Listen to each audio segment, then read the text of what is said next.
Hi, friends. Welcome back to I'm Not Gonna Lie to You. It is October, which is not only is it National Breast Cancer Awareness Month, it is also National Domestic Violence Awareness Month.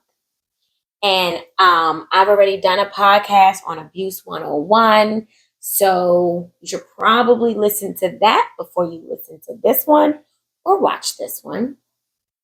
But I wanted to talk about something that is very popular. I feel like a lot of people misuse and quite frankly abuse the word, right? So it is gaslighting. I really need to talk about gaslighting. So what is it? Okay. So it is a form of emotional abuse.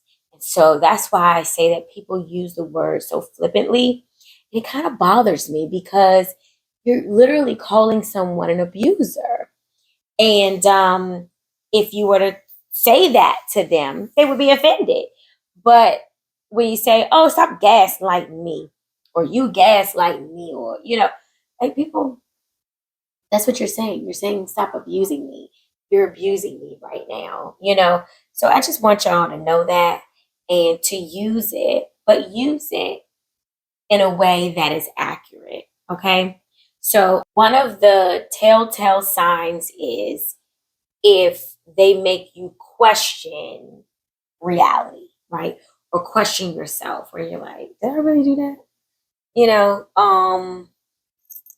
like, did I really do that? Did I really like it's that question mark land I like to kind of describe it as, where you are unsure if of a lot of things.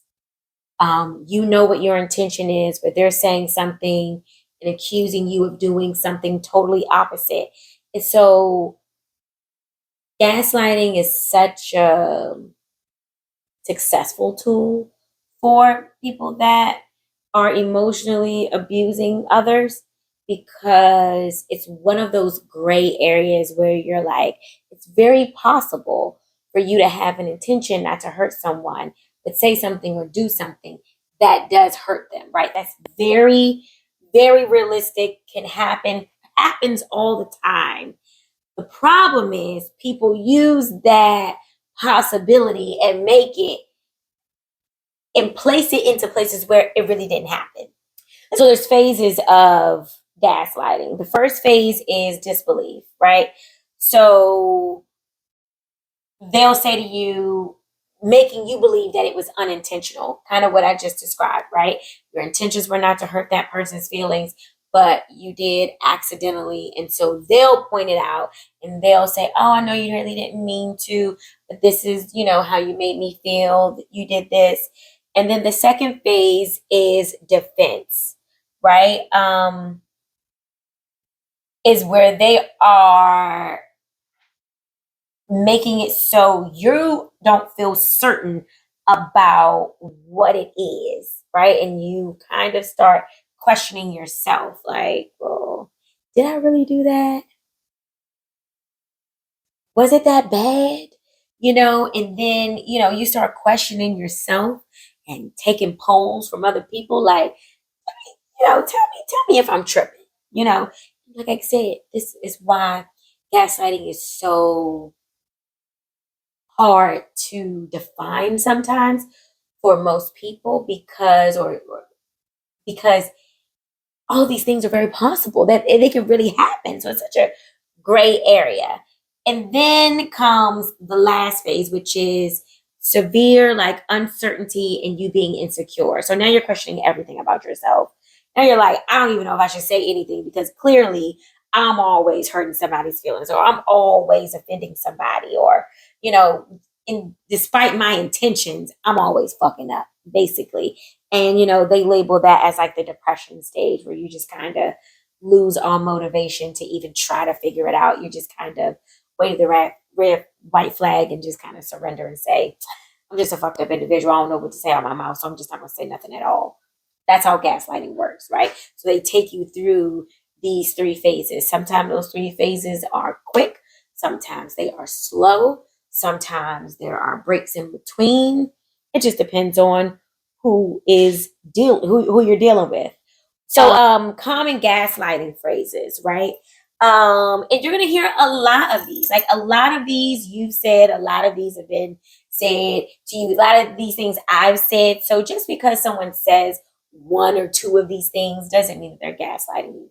It's just these, I want you to take these as some cautionary phrases. So if you hear them a lot and often, I want you to assess whether this person is gaslighting you or trying to gaslight you. Okay. So not if they say one or two, but if it's becoming a regular thing and you're hearing a lot of these, I do want you to stop and assess, is this person gaslighting me? Okay. You're too sensitive, right?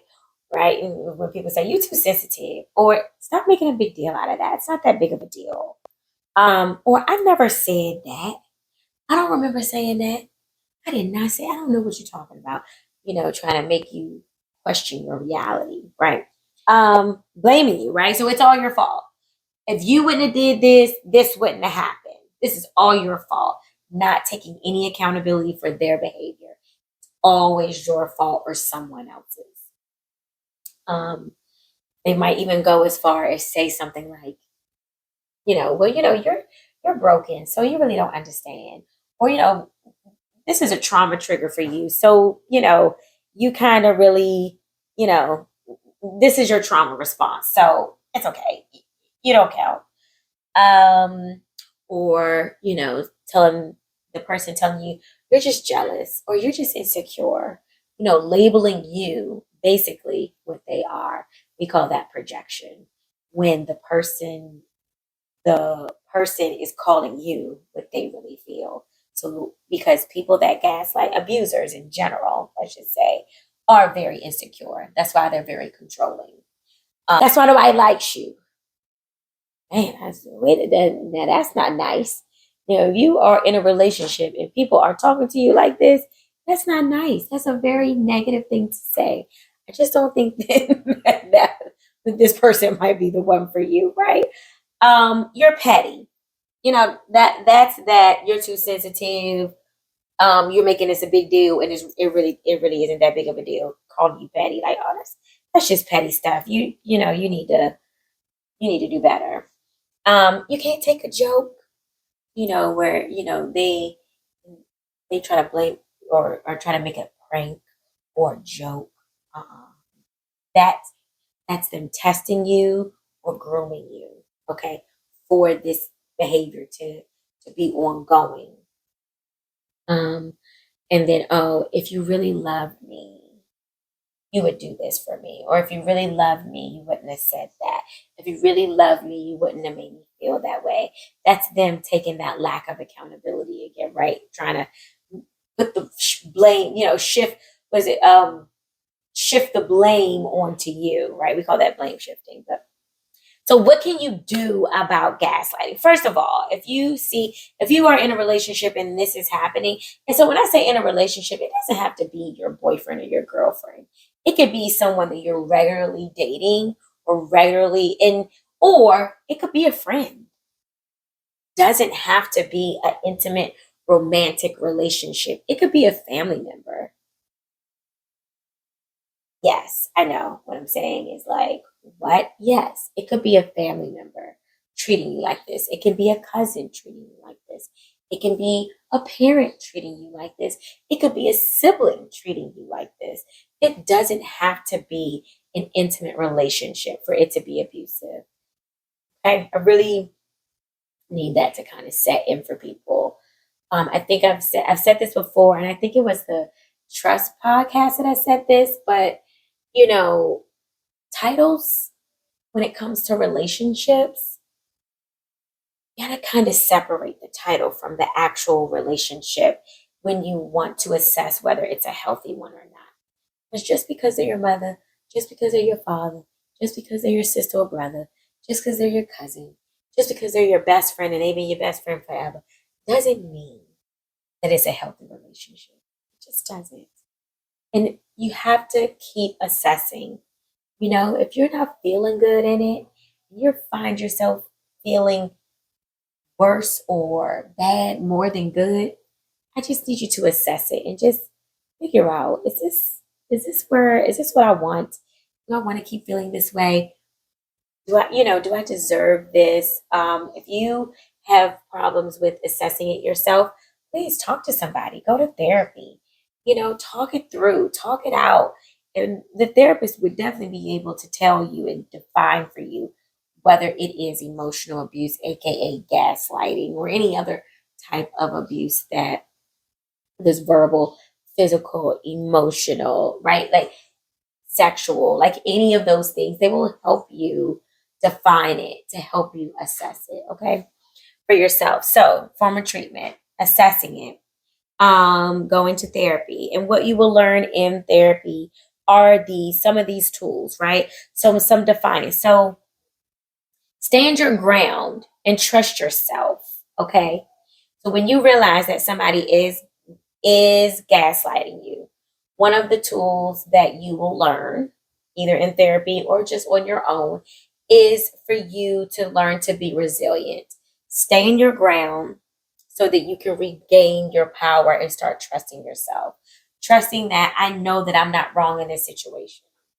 And, I know that it's okay for me to advocate for myself and I don't have to agree with you for everything to be okay. I'm allowed to have my own opinion, my own thoughts, my own way of doing things, my own process.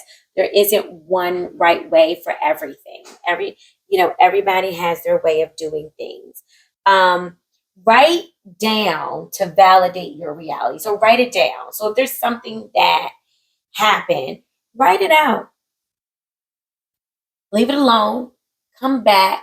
Take a look at it and say, was I tripping? Was I tripping? Recognize that they will never take accountability. So if you are expecting this person that's gaslighting you to say, you know what, I was wrong, they ain't gonna do that. That's not that is absolutely what people that are gaslighting you or abusers, they do not take accountability. That's actually a healthy thing to do, is to take accountability. So what I'm describing is unhealthy behavior, unhealthy relationship. They're not going to throw in healthy, characteristics and behaviors in it, right? Sometimes, actually, if they're very skilled and they've been doing it for a long time, yes, they will. Actually, I'll take that back. Letting go of the wish that they will be different. So that is the same thing as kind of recognizing they will not take true accountability. So you can't change people. They have to change themselves. An individual has to change themselves. You cannot change anyone. They have to go through their own process to do that. So until they go through that process, please let go of they will be different. They have to want to be different. And then they have to do the work to be different. So I know there is a wish. It's a wish and a hope. But you can wish and a hope for them to do that while you over here doing your thing. You don't have to stay and stick around for it. They don't respond to logic and reason. They don't. Because they have tunnel vision and what they feel is right in their way is the right way, no matter what. So recognize that they are not going to respond to logic and reason. It's also part of you writing it down, taking a break, coming back and look at it to see if it is logical for you. Is it reasonable to you? And it's okay. Take a poll if you need to take a poll, or go to therapy and talk it out with your therapist to see, is it logical? Is it reasonable? Develop healthy detachment. So stop engaging. Just stop engaging with them to help you learn to stick to your reality. So this kind of goes to kind of what I teach my kids all the time, which is know who you are, And don't try to convince anybody of who you are. Just be you. When you are you and you are doing you, you don't have to convince anybody else of what you are or what you are not. So if someone erroneously labels you, let's say a liar, let's say, let's say somebody calls you a liar.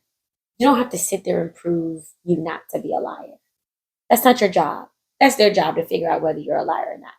You know, this is about standing your ground, knowing who you are and knowing that you're not lying. You don't need to prove that shit to nobody. As you live your life, it will prove it to be for themselves. You don't need to prove that to anyone. I tell my kids all the time, the only person in this world that you need to convince anything of is yourself. You need to convince yourself that you can do it. You need to convince yourself that you are great. Okay? And the only person that you can, okay, whether they are, that they know that you are a good person, is God. That's the only one that really truly matters. Okay? He the only one that really truly, that's the only one that really matters. I don't care if somebody thinks anything of me. All I know is I need God to say, good job, girl. Good job. You did a great job. That's all I care about. That's what I care about. I don't care about what this next person thinks of me. I don't care. I can't care. If I did, I would go bonkers. So like even me doing coming out of my shell and doing these type of talks publicly, I know that there are going to be people that criticize me. They're not going to like my hair. They're not going to like the way I look. They're not going to like the way I talk. They're going to say, oh, she cursed too much, or she's this, she's that, or whatever. I can't care. Because if I care, then I'm going to stop helping the people that these things do help. I am not here to impress nobody but Jesus Christ himself. I need him to be impressed. I don't really care about humans being impressed. I care about my Lord Jesus Christ being impressed. So, said all that to say, gaslighting is a form of emotional abuse. Please try not to use that word flippantly. Use it in a real way. Now that you know what it means, now you know how to recognize it, and now you know what to do to help fight back and combat when you are feeling gaslit. Stand your ground, know who you are, and not give a shit about what others think of you. Care about what you think of you. All right? So, nothing's out of order. If you're listening to this message, that means you were supposed to hear it. And if it's not for you, and if it's for somebody else that you know that will help, please share it with that person. Okay? So, all right, friends, thank you for listening. And I'll be back. Not sure if it'll be on video, not sure if it'll be on audio. We'll see. Until then, take care. Oh, and one more thing. If you or someone that you know is experiencing abuse, please call 988. You can call them, you can text them, just 24/7, 24 hours a day, 7 days a week. Call 988. They can help you, or they can link you with someone in your area that can help you. Call them. Please call them. Till then, see you next time.